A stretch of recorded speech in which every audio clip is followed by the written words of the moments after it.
I should actually reverse this and have the city back. Yeah, do it, man. Like that. Let's see it.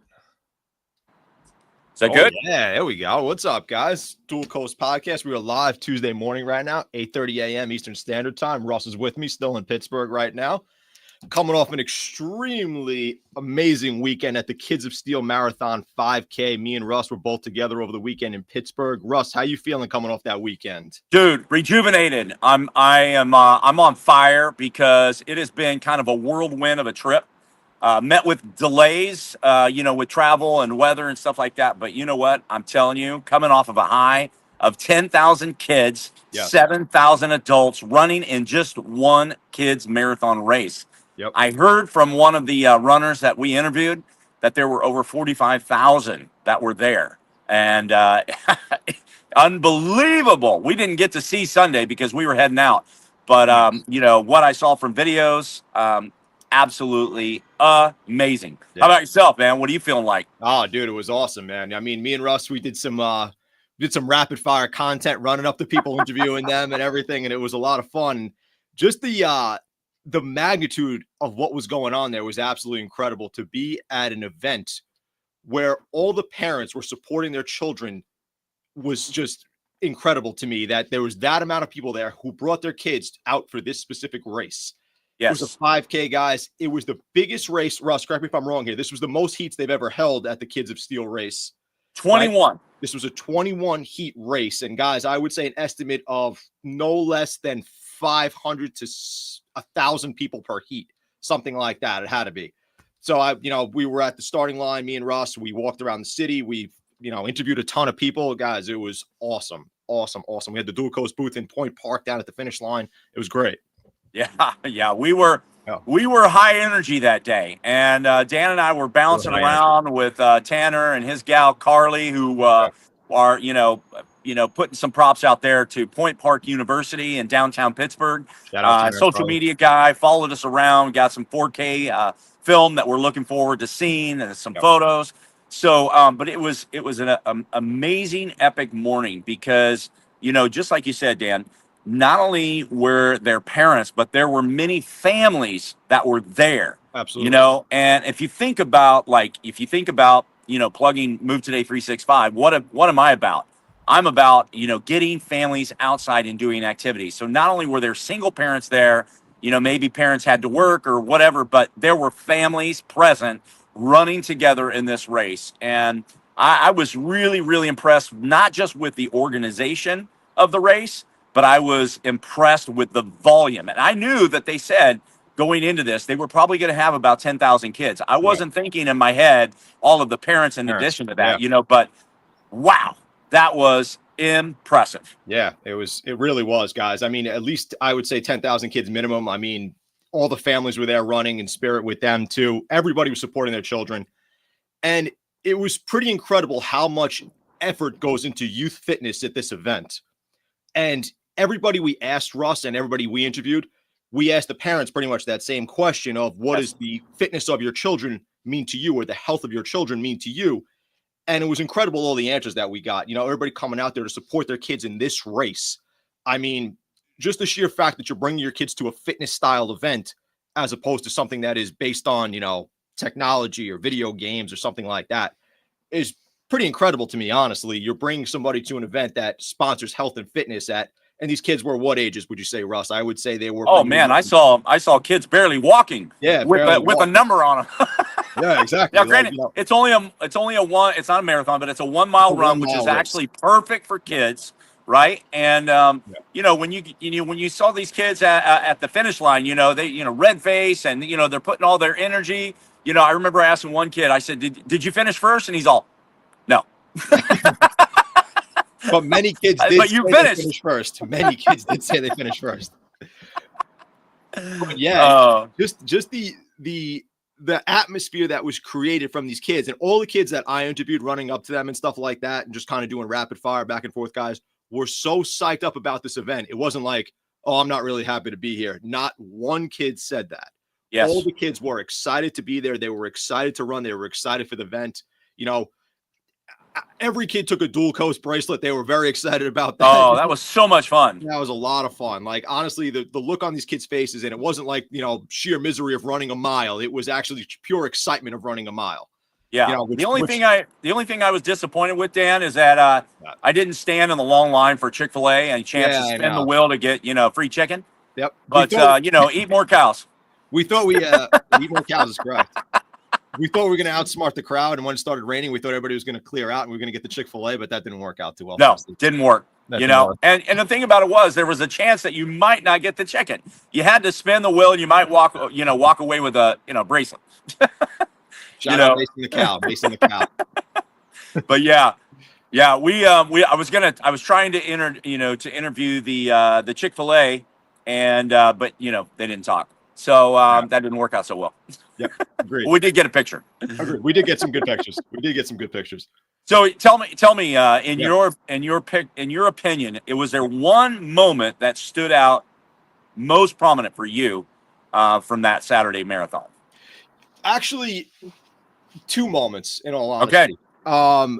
One was at the starting line and watching all the looks on these kids' faces as everybody just kind of sprinted out of the gate.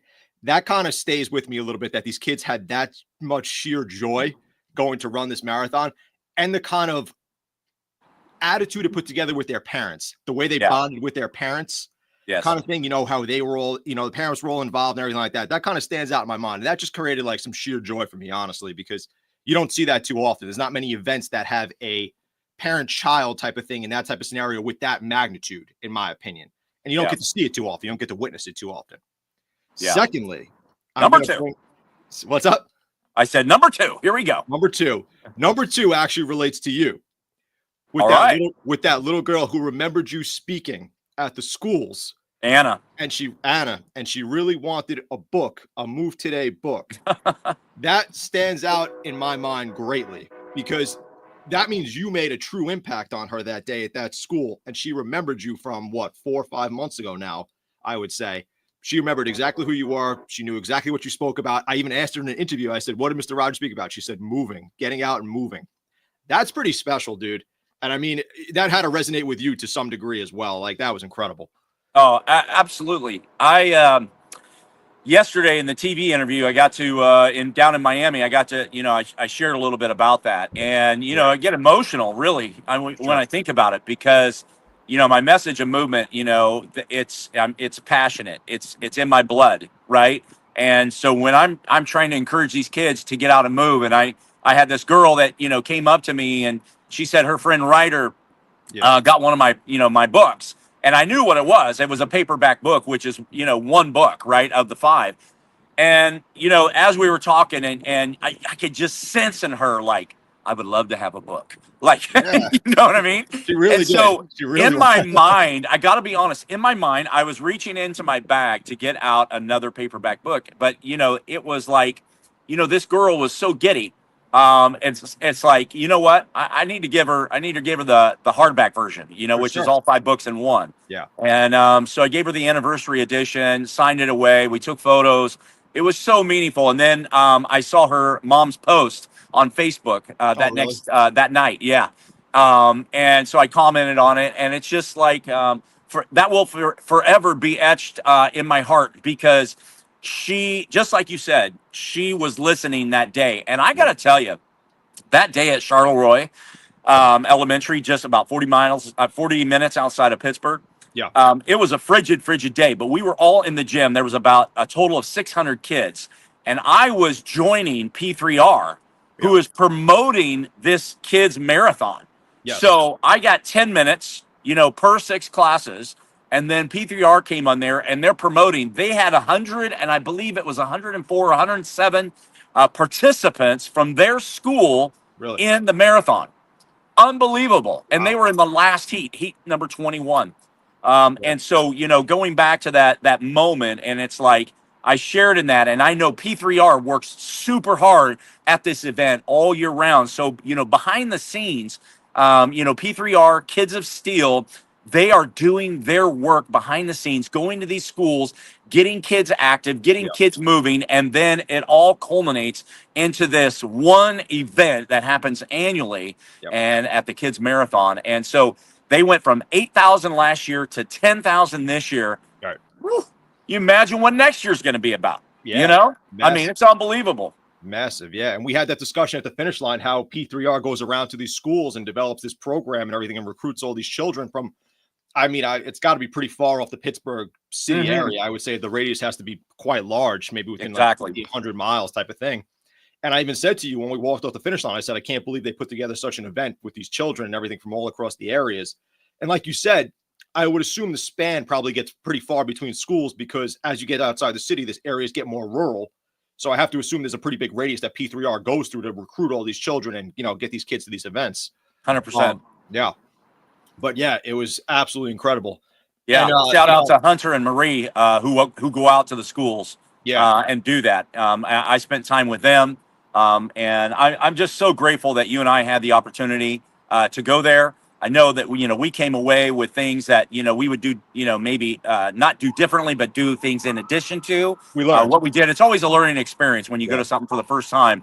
But the impact from that event in my life, will be forever etched there, and I will not forget this weekend for sure. Yeah, I 100% agree. Yeah, we definitely learned some valuable lessons just from a from a hosting standpoint, I guess you'd say, but also just from like a realistic standpoint, just being there and immersing yourself in what's going on. Like, you learn a bit about what's happening elsewhere than where you are. You know what I mean? Like, yeah. As far as the race just happening, like you had no idea. I had no idea about the Kids of Steel race in Pittsburgh that occurs every single year. And it's something to such a high degree. Like it's incredible just to see it, just immerse yourself in the culture of what's going on. Absolutely. And then, you and I, we had to bolt out of there on Sunday. Yeah. And we were there on the road walking at 7:30 in the morning. Yeah. And you wouldn't believe because there was a half marathon that day and a full marathon that day. Right. And I remember before I even got on the airplane, that race was over. They were already announcing the winner. Oh, really? Yeah. I saw a post before I even got on the, I was on the plane and I was going and because everything was delayed. Right. Yeah. Right. And so it was like 2 extra hours. And it takes those runners like just a little over 2 hours, at least the top ones, to finish. So it was over pretty quick. For sure. Yeah. The foot traffic in the morning was absolutely crazy with just people, me and Russ, we had to walk a little bit to get a ride out of there. And we stood across pretty much from PNC Park, which was just across the river. But the sheer foot traffic coming across the bridges at 7 something in the morning was unbelievable. Oh, people going in all directions. Yeah. The amount of people that just flooded into this city for this marathon, for whether it be the kids marathon, the half marathon, or the full marathon, was incredible. The volume of the city must have went up by hundreds of thousands of people just for this weekend. Absolutely. Yeah. Yeah. So if you're in the Pittsburgh area and your school is not connected to P3R and Kids of Steel, you need to. Yeah. You got to get connected. You got to get them, in your school and have them come and inspire you. Have me come and I'll inspire you. But the thing about it is it's all about doing what I'm doing right now, which is I've got the blessing of being able to stand on this outdoor patio and to see a beautiful, beautiful morning because it's been storming the last 2 days here.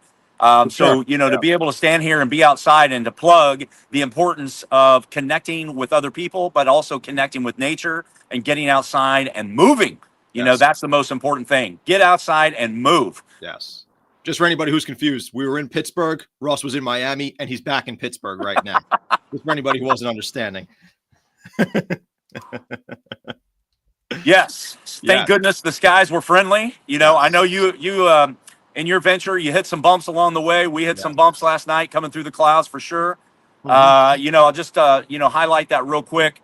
I'm back. The reason I'm back in Pittsburgh is because this afternoon I'm speaking at Fred Aiken School, which I'm just so excited about, to be able to go into their gym and to try to encourage them, to do what we did and what we do, and that's get out and move. And not only to do it, walking or whatever, activity that you want to do outside, but do it with other people, do it with your family, do it with community, do it with friends, get outside and play. Yes. But I went down to Miami and it was just an unbelievable experience. I, again, delayed into Miami, got some rest time in the late evening, sat at the beach and swam in the Atlantic. It was just a remarkable evening. getting up yesterday, taking a 50-minute bike ride, along the coast, and it was just beautiful, and sweating because it was humid. But seeing all of the people, I gotta be honest, Dan.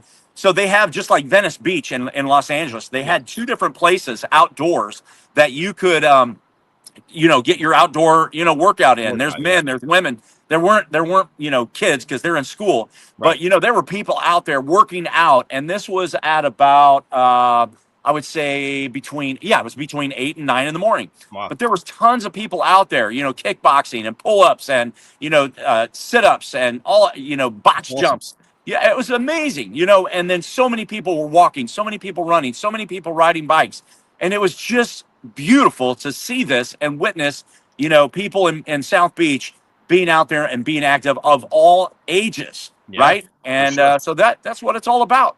It's all about health and wellness. And speaking of that, what month are we in right now? We are in Mental Health Awareness Month, Russ. Boom, we are. Come on, let's touch base on that, man, and the importance of it, right? Yeah. What can people do? Well, it's huge, honestly. I mean, we've had this discussion with a couple people actually who, struggle with some mental illness, and this month means a lot to them. Obviously you have things like me and Russ that you could listen to as far as, mental health and everything like that, but you could also always reach out to counselors or anybody of that degree if, you're truly struggling. And, me and Russ were actually touching on this a little bit over the weekend about how the physicality of what's going on at this event that we were witnessing also aids in the mental health of people, children, parents, and everything like that. Getting them away from maybe the technology, getting them out and, into society a little bit, getting them out and, hiking. And Russ, you could touch on this with, your new book coming out. Getting them outdoors a little bit, I think will actually aid in a lot of children's mental health, people's mental health. We always try to tie in the physical factor and the mental factor on the podcast. And I think a lot of that ties into this month very greatly. But, I think for those who are struggling, I think the physical aspect of things may actually help to some degree. And Russ, you could tell me what you think about that. Tell me if you agree on that. Yeah, absolutely. We have a close friend. Won't mention her name, but we have a close friend who struggles with mental illness almost, I would say every 4 to 6 weeks. And I know she just it's something that she wishes she didn't have. She is active, but I'll tell you, one of the best things that you can do if you're struggling is to get help, and to connect with other people, and then do this. Get outdoors. Those are 3 things that you need to do. You need to get help. You need to get with other people. You need to get outside, and you need to connect with nature. You need the vitamin D. You need to be able to get out and to just breathe in the fresh air and take walks, take a run, do yoga outside, take a class outdoors, whatever it may be in your community, but get outside and connect with nature, connect with other people, because getting the fresh air and moving your body outdoors is one of the best things to aid against mental illness. So if you're out there and you're struggling, you can always message us. We can get you some help. We can walk you through to a certain degree. And then at that point, probably turn it over to somebody else. But, our aid is we cannot stress enough the importance of getting outside and moving your body. Correct. And, we were witness to that all over the weekend, right? Everybody all over the weekend. Everybody outside getting moving, aiding themselves from a physical perspective and a mental perspective, I would say. And, I feel like there's a lot of lessons that can be learned from that, and I was thinking about this over the weekend, Rush, just to tie back real quick. How many parents probably learned a lesson from their children who were out there running in that event, showing that they wanted to be physical, they wanted to get out there, they wanted to compete, they wanted that mental aspect of things, they wanted that physical aspect of things. And the parents who probably, some, but a lot probably haven't had that mentality in quite a number of years, if you know what I mean, because they're seeing their children in that competitive spirit still. And a lot of parents, I would say, I'm not a parent, you are, but, you still have a competitive edge, Russ. I'm not saying you don't there. But, I feel like a lot of parents probably lose that competitive spirit as they get a little bit older and they see the kids ready to compete and they have that mental fortitude and they want to get out there and stuff like that. And it's probably intriguing for a lot of parents, in my opinion, and, just adults in general seeing that. But from a mental health perspective as well, I think, I think that physical aspect of things, getting out in nature, like you said, unplugging yourself, as you say, Russ, getting away from some of the social media, getting away from the computer screens and everything. I think that'll actually help too. And guys, obviously, if you're struggling, you could always reach out to me and Russ at Dual Coast Podcast. You could, connect with other people, as Russ said, but try to get outside, try to walk, immerse yourself in nature. It'll help greatly. And Russ, I'll let you talk there. You're done. You tell me.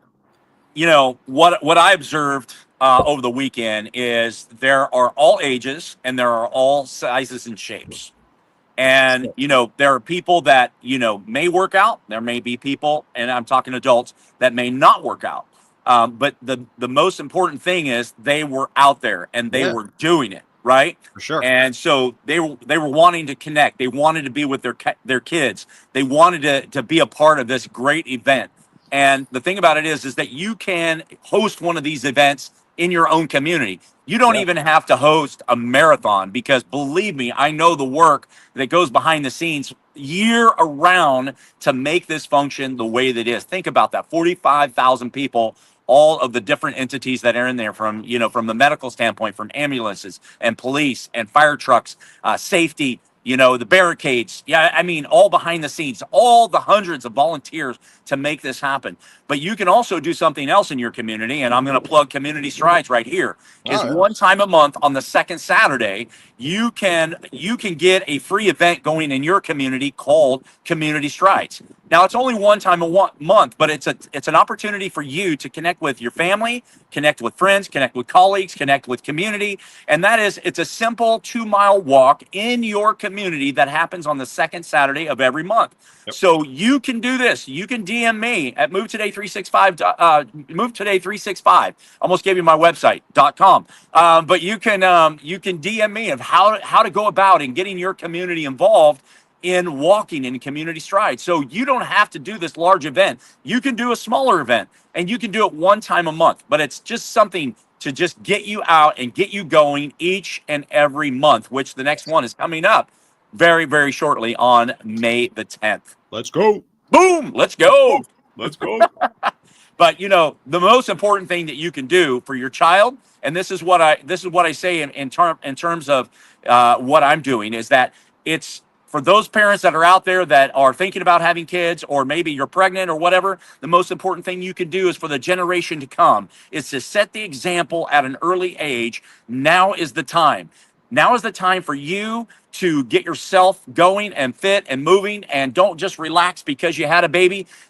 Train up that child in the way they should go, and get them active, get them moving, get them going. Even as an infant, you can put them in a pack. You can put them in your stroller. You can walk with them, and you can show them the great outdoors. I mean, look at what's behind me.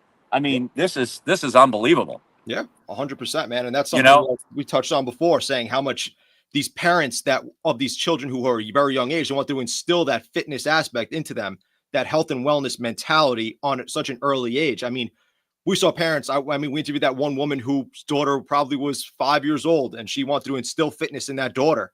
You know, she wanted to talk about how she works out every day, and she tries to instill that lifestyle in her daughter at such a young age. And guys, we always close out every show with the statement: "Wellness is not about perfection, but progress."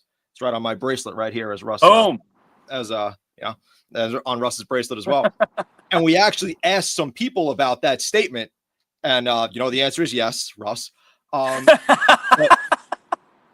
But a lot of people actually commented on that statement, saying that how true that actually is, and how they try to implement wellness in their everyday life. And it's not about being perfect all the time. It's not about, not waiting on that Chick-fil-A line after a 26-mile marathon. It's not always about that. It's about constantly getting better every single day and putting your best foot forward every single day, whether it's from a physical aspect, a mental aspect, whatever it may be. It's just a matter of making yourself one step better every single day, not always about being perfect. Just get better every single day, and constant progress and constant progress. Yeah, what Dan was commenting on is that there was this one kid that was there, and we interviewed him at the table, and we're like, "What do you think about this statement? Wellness is not perfection, but progress." And he's all, "Yes." Yes. All right, good answer. Yes. And the answer is yes. The answer is yes. For anybody wondering. The answer is yes. We just wanted a little bit more elaboration. Yeah.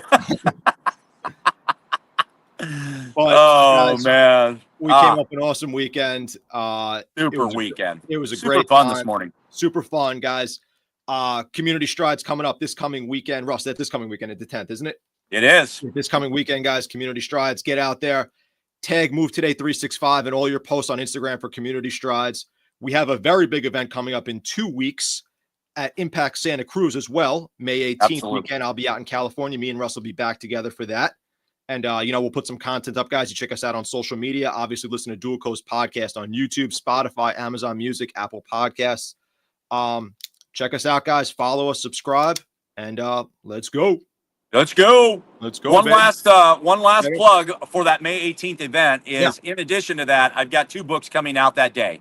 One that is called Unplugged, which goes right in line with this, but it's the previous books on the Today books were all about, for kids. There's, a lot of big, colorful pictures, big words, great for first-time readers. This is the why. Unplugged is exactly how it sounds. We need to unplug from devices, get outside and connect with nature, connect with each other, and move our bodies. So check out Unplugged. May 10th, it goes on Kindle for only 99 cents for 3 days. Then Imagine If, which is completely different, 100 statements. It is an amazing book because it's the inspiration behind the story, which is a mother in Huntington Beach who had her children out on the beach at 7 a.m. on a Saturday. They could have been doing anything that day. She had them out there picking up garbage. And that inspired me to write the words Imagine If, which ended up over the period of the last year and a half to culminate into a book, which is a great desktop book. It's a great coffee table book, but it's 100 statements that get you to think, self-awareness about what am I doing? Am I smiling at people? Even the people I don't know, am I smiling at them? Am I giving hugs to people who need a hug? Am I doing community service? What things can I do more?